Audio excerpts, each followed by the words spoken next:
গাছটা পুরো ক্যাকটাস জাতীয় গাছ, জল তো বেশি দেওয়া লাগবেই না, আর সারও কিন্তু খুব অল্প পরিমাণে দেওয়া লাগে। অতিরিক্ত সার ফার দিয়ে ফেলো বলেই কিন্তু ওই যে বলছিলাম অনেকে কমেন্ট করো নষ্ট হয়ে যায়, তো ওরকম কিন্তু ফুল ফল নষ্ট হয়ে যাবে। বেশি খাদ্য কিন্তু এই গাছের প্রয়োজন নেই।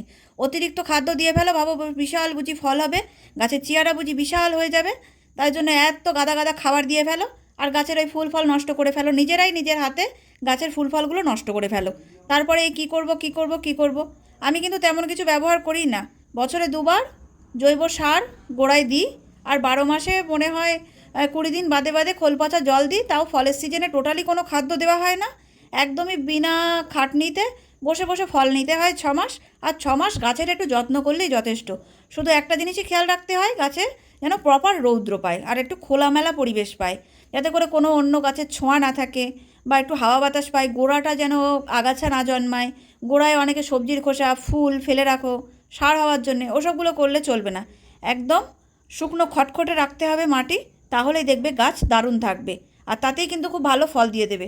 তোমার যদি কখনো শরীর খারাপ থাকে, তুমি গাছের দেখভাল করতে পারছো না, তাও দেখবে তুমি যখন সুস্থ হয়ে যাবে 15 দিন 1 মাস পর, গাছ দেখবে সেইভাবে ভালো আছে।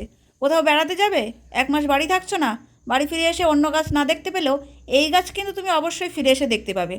তাই এই গাছ লাগানোর মতন সহজ কিন্তু আর কোনো গাছই হবে না।